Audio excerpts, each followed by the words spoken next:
I'm back, baby. It's a solo episode of the Ripple Effect podcast, and I am so down for it. Thanks for joining me. Let's dive in.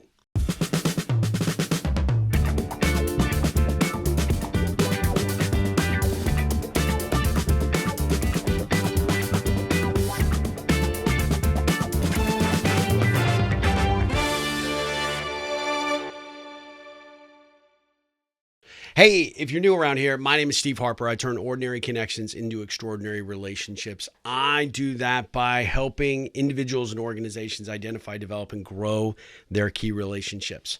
One of the tools that I use is this incredible podcast platform and the guests that I invite to join me. I've had so many amazing guests, so many people that are doing such great work, living a true, authentic life and making huge ripples out there in the world. Let's just be honest. I have so loved learning from these masters. And I'd like to say I cultivate this list of great people to interview exclusively for you, but that would not be entirely true. My goal when I book a guest is I ask myself one question: what am I going to learn from this person? What do they have to teach me? Because, if you come prepared to any conversation, set aside the podcast for a second, anytime you're getting together with a good friend over coffee, a new prospective client, or you're just trying to get to know somebody who's done business with you for a while, but you just haven't invested as heavily as you should have in the relationship, it all comes down to how prepared you are to have some questions, to show your curiosity, and to really be present in that conversation. This year, it is next level in terms of my guests. I got to suggest you go back, check out some of the episodes that we've done.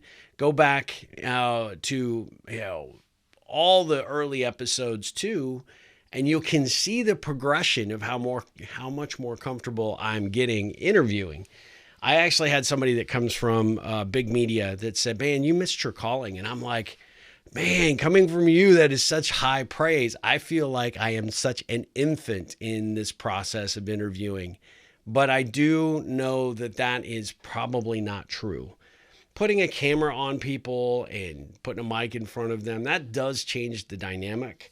But what I've always been really gifted at is having a conversation, getting to know somebody, even a complete stranger, and doing it with respect and kindness, but a true, genuine curiosity to learn who they are, what makes them tick, try to discover something about their origin story. And of course, the elusive quest that I always have is to try and find that one connection point, that thing that will make them unique to me, and I will find some resonance there. And I can tell you, several of my guests, we've continued to build off those connection points that we discovered during our interview or maybe the pre-interview. And I'm just overwhelmingly filled with an abundance of gratitude and appreciation for just how magical this experience has been. Now, you didn't tune in today to hear a book report on this show. You're probably like, hey, all right, let's do another guest. All right. But, oh, wait. Hey, it's just a solo episode with Steve. Oh. So, I don't know if that's true, right? I'm just kind of making that story up in my head. I've actually had a few people who are like, hey, when are you going to do another solo episode? So I figured, okay, today, I'm going to do the solo episode today. And I will answer a few questions that I think have been posed as of late to me. The first one is, what am I reading today? And I will be honest with you, I have several books that are in motion. I'm reading a few of Ryan Holiday's books. I'm actually reading, I can't remember the one book. I'll think of it in just a second. But the one book that is consuming a lot of my attention today is actually one that my son put in front of me called Play Bigger. And I am not wearing my glasses, but there's four authors, and can't read their names on my little tiny phone. I needed to bring my glasses in here apparently.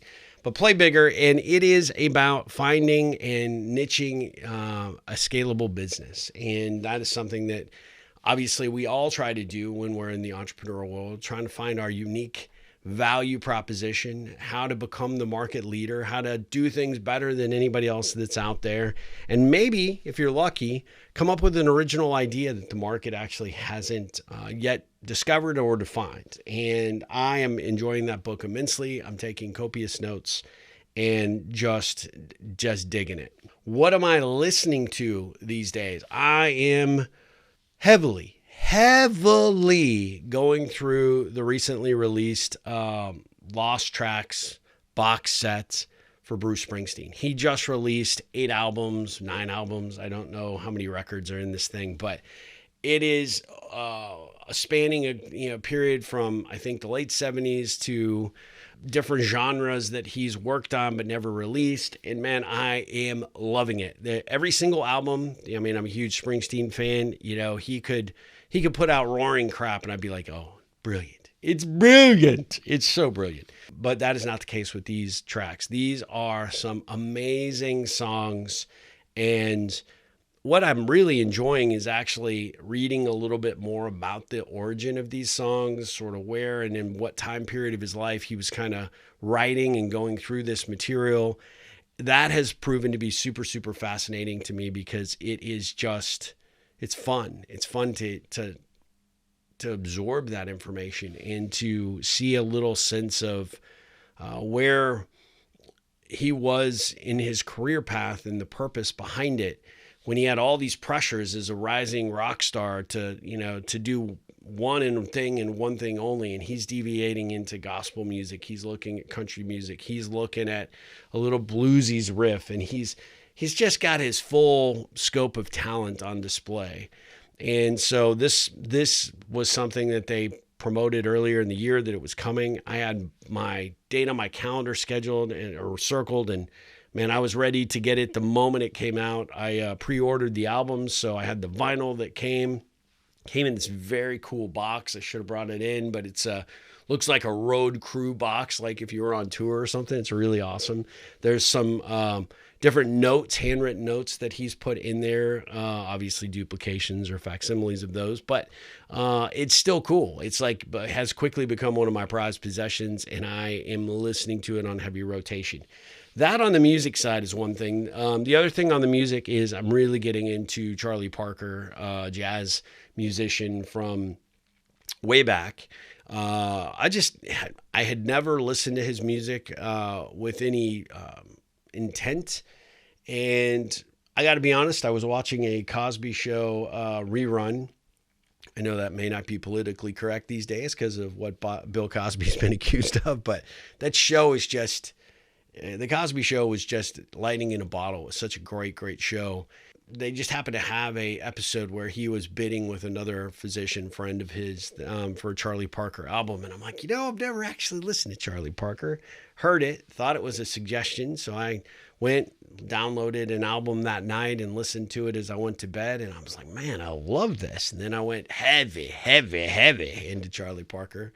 And so that's been heavy in my rotation, in my earbuds. That's been rocking and rolling. So, and then I have been really digging a few podcasts. The one that I'm going through and going back through right now is the Tim Ferriss Show, but featuring, it's episode number 820 with Elizabeth Gilbert. They're just, oh my God, this woman has just an immense wisdom. And I just love what she is about and what she is putting out into the world and how unapologetic she is living her life.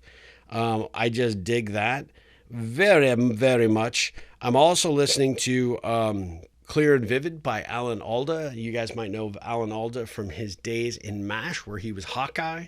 He is an amazing actor, one of my favorites. This Clear and Vivid podcast, I don't know how many years he's got it going on, but it is about communication. It's about science. It's a really, really, really well done podcast. And then the other ones that I've been listening to are Founders. I don't remember who actually started the Founders podcast, but you can look it up on pretty much everywhere. Founders is just the name. And the other one is called The Green Notebook. Even though I wasn't and didn't serve in the military, I know several people who did.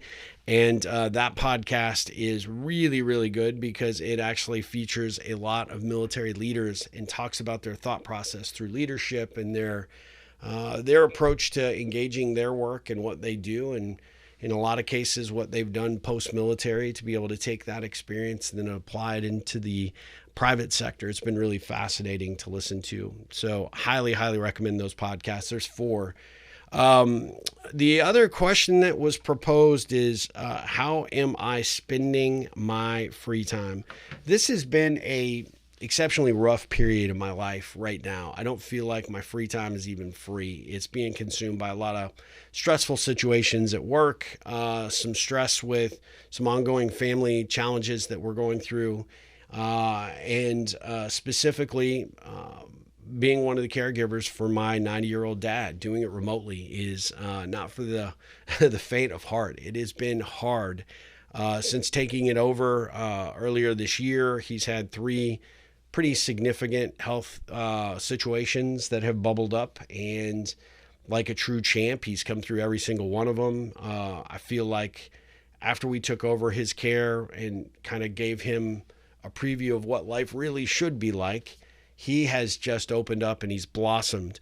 I'm going to share one thing that's pretty cool. A couple of years ago, I was in Albuquerque visiting him, and I happened to just go by an old office equipment shop in Albuquerque. Just a very nondescript building, and it was featured antique machines and antique typewriters. And I fancy myself a writer, and therefore I feel like a writer needs to have a typewriter. I went in, met this guy, John Lewis, really, really, really, really nice guy. And he is just one of the salt of the earth kind of guys that, you would love to get to know, because him and his wife are both just amazing people.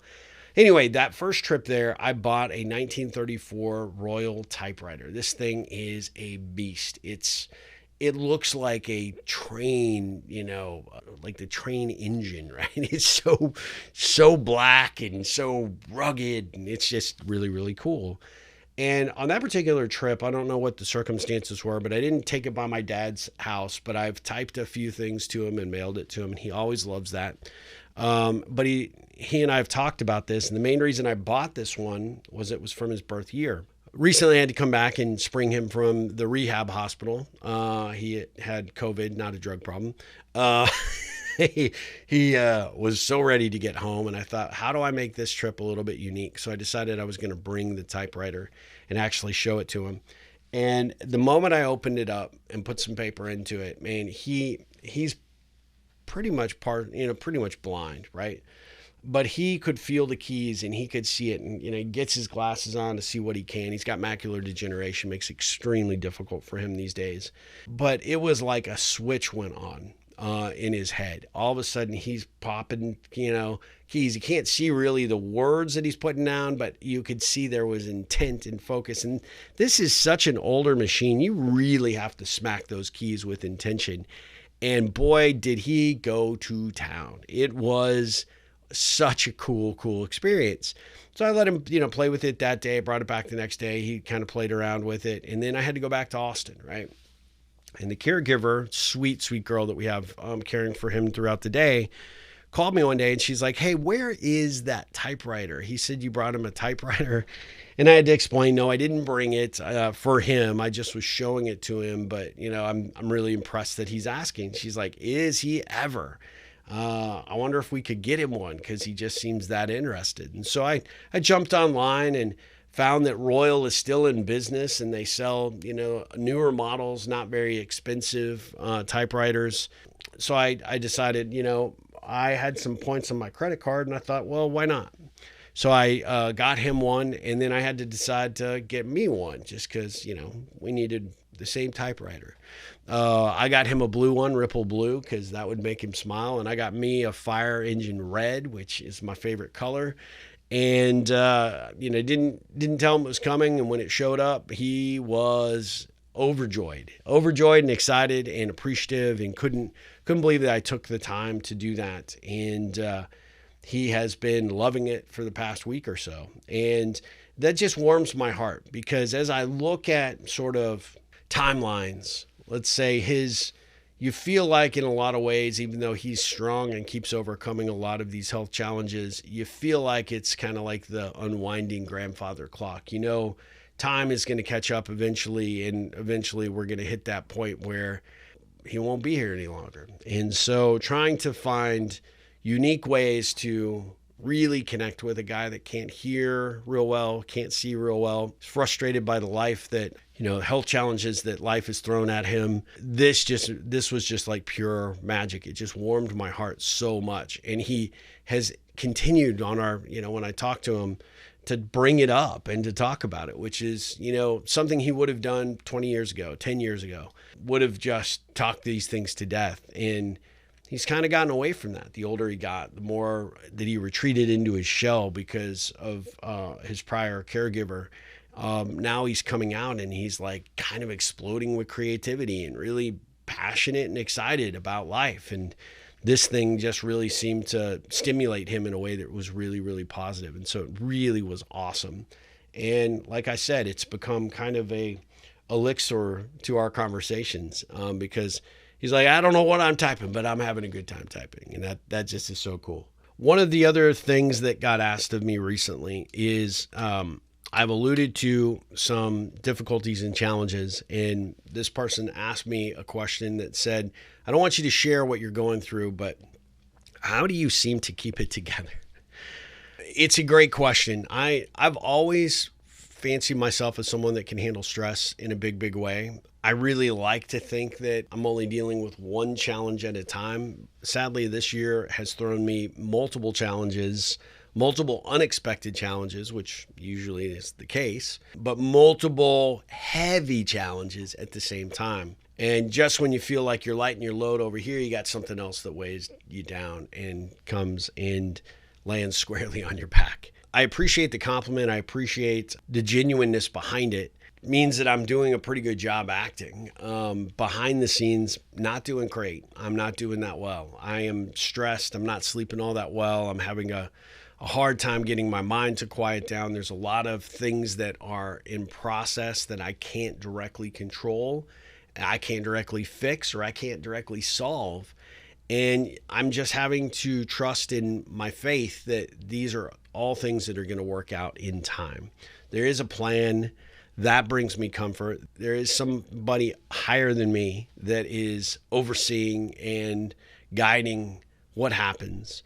What I can do is try to temper my response so that I'm not overreacting, or I'm not going through all these horrible negative scenarios in my head, which is my typical go-to. And I'm just trying to approach this thing from a truly open and more authentic means. And by doing that, I feel like I've lowered my stress level just a little bit. I feel like I have eased back into focusing on some of the important work that I need to be focused on right now, and just doing what is necessary in order to keep some semblance of control in my life, which is really, really important. And although what you see on these videos or here in the podcast, or if you're on my YouTube channel or any of my social media, let me tell you, whether it's me or whether it's anybody else out there, whatever we show is obviously we want to put the best content out there. But not a lot of people are honest about, the struggles. They want to show off how they're hustling, or, they're balling in their business, or, they're achieving levels of success. And I can tell you, after actually interviewing a good number of entrepreneurs, what you see is not actually what you get. What you see on social is conflated to the point of almost incongruent in a lot of ways. It's hard for me to record content, be upbeat and positive, when in the back of my mind, I'm wrestling with all these tigers. And I have, but nobody wants to hear you, get on a video and complain and whine and, oh, woe is me, because nobody wants that. People come to social media and to these content vehicles to get an escape, get an inspiring idea, be motivated to do something different than you're doing today.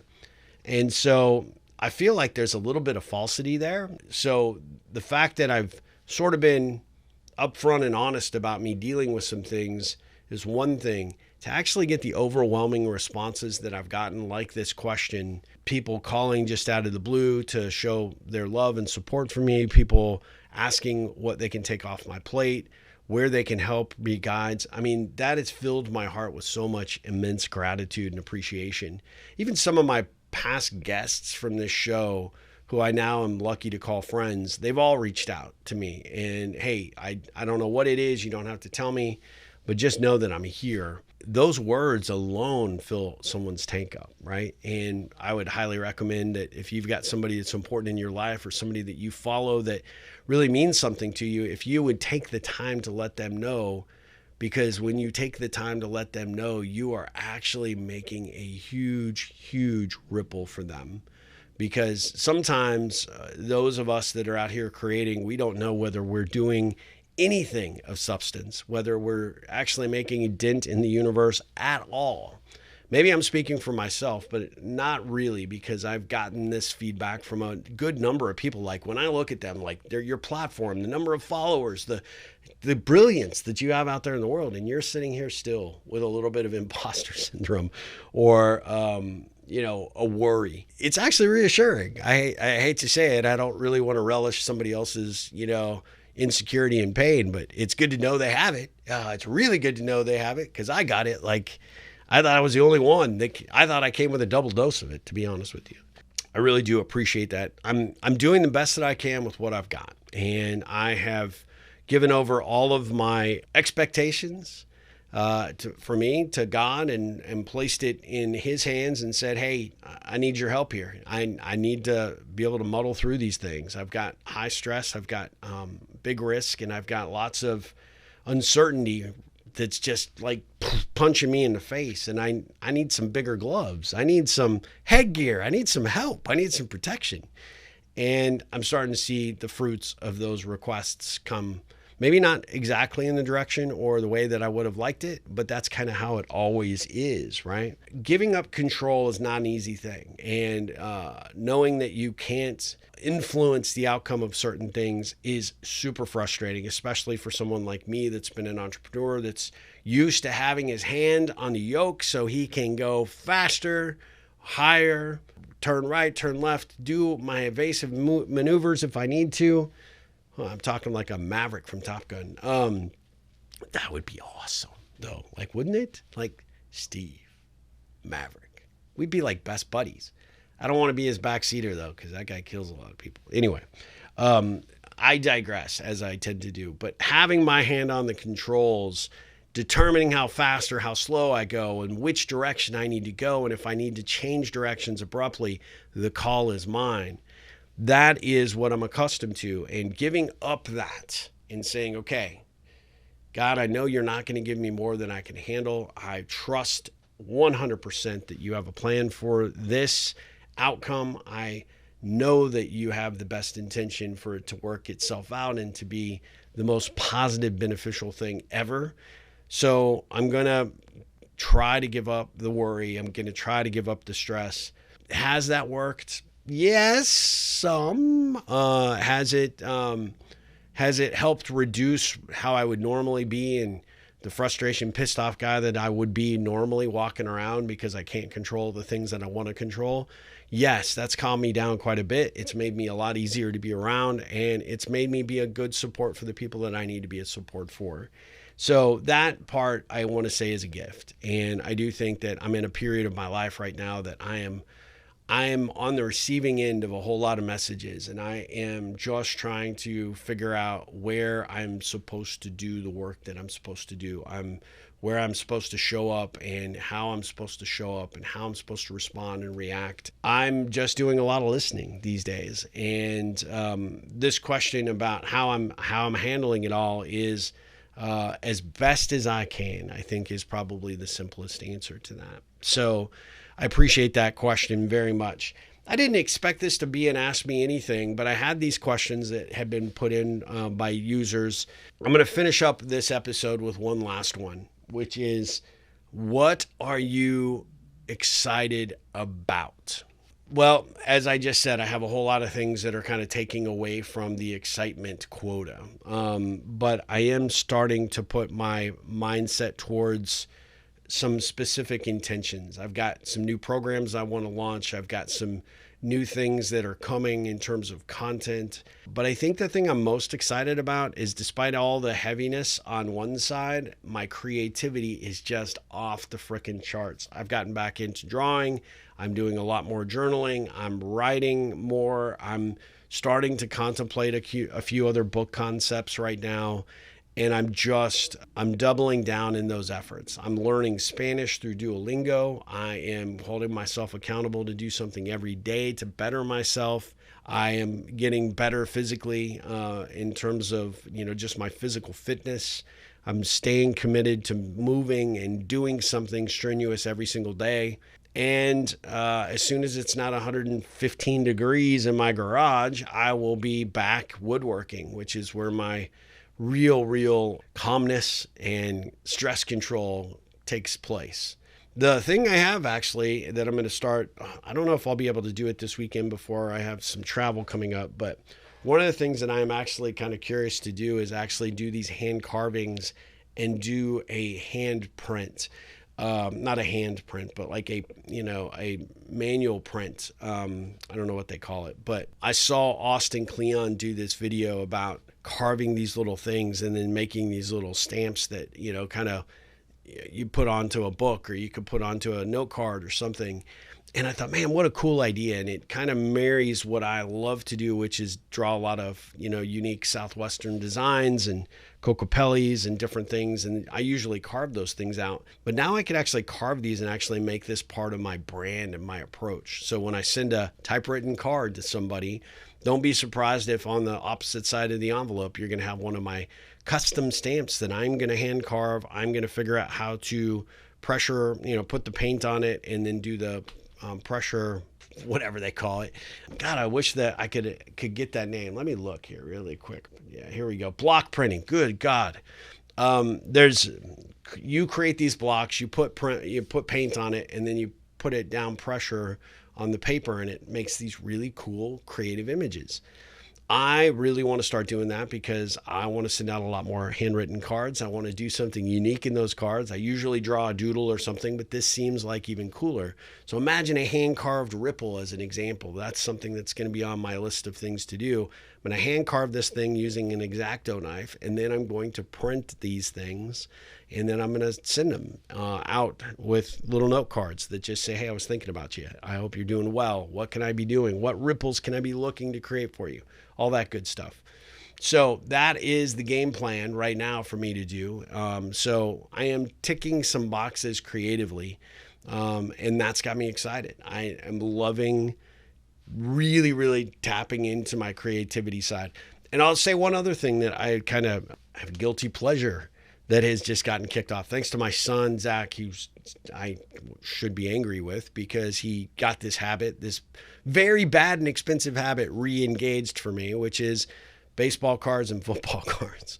I'm like a little kid now. Like, I got to get a pack. What'd I get? What's my pull? What did I get? Did I get a free? Did I get one of these, very fancy cards? Can I get it rated? Can I make $1 million?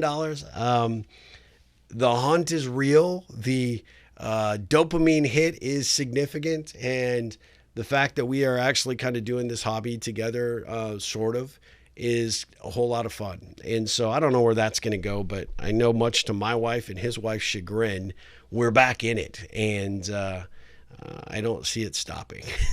So anyway, it's been, thanks for that question as well. These are all things that are keeping me, I think, sane and committed and focused on putting one step or one foot in front of the other and just continuing to take the steps that I need to take every day to get through all the other heaviness that's going on. I know that those storms are going to come to an end very quickly, and I know that they are in a higher power's hands, and they will resolve the way that they are supposed to. So I am so grateful that you guys tune into the Ripple Effect podcast. I've got to say just a few final thoughts here about that. This little show has opened so many doors, has created so much significance in my life, has brought so many amazing, cool people to me.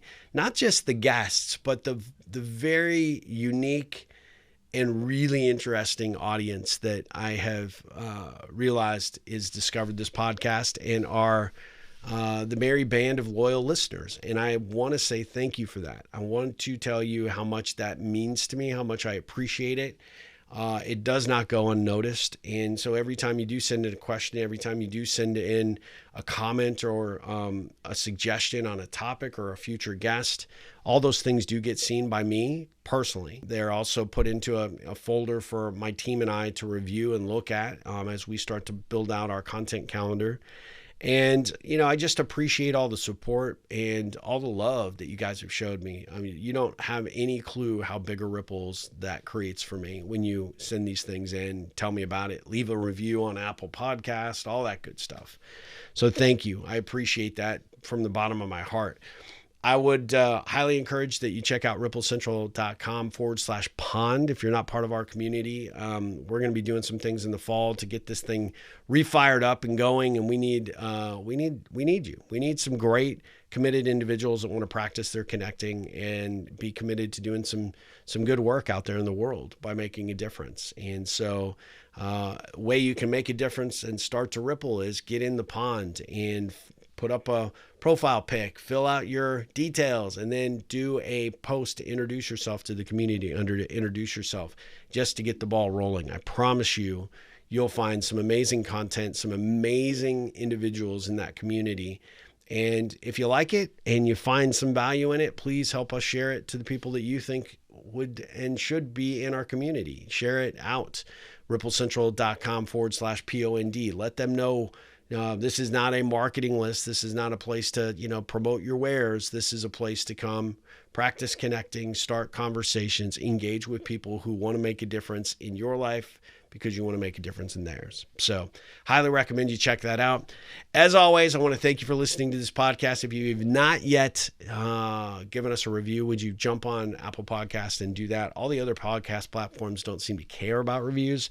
Apple Podcasts really does. And so this just helps us create additional visibility on the episodes and the show and lets more people know that we're out here. And the more people that know we're out here, the more interesting conversations we can get into, right? So anything that you can do on that front to help us, we would greatly appreciate it. So, hey, check out the newly released shop at ripplecentral.com. We just updated our whole store appearance, and man, we got some cool stuff. And we got some more cool stuff coming. So you need to jump on there, buy what you can, because once it's gone, it's probably gone. We may not actually bring those back, or we may have to do them as a limited series in the future. But our whole goal is to, do some new designs on shirts and hats and all the things that can help you represent us out there in the marketplace, right? Out there in the world to say, I'm a rippler. You want to ripple? Let me tell you about it. Let me explain it to you. Let me show you how bad a networker you are and why you need to do it differently. Come follow this guy. Come be a part of this community. Come check out what it takes to be a rippler, because you are that just by being here. So thank you for that. All right, guys, I am going to finish up this solo episode with just this. Thank you for being here. Thank you for going out and making a difference in the world and creating those positive ripples. Every single day we are given a chance to build a legacy, work on what we contribute and what we do out there in the world. And we have to do it, because if we don't, somebody else is going to write our story for us. So don't let that happen. You go out there and make a difference, create some positive ripples, make a difference in someone's life. And by doing so, you'll make a difference in your own life. All right, guys, as always, ripple on.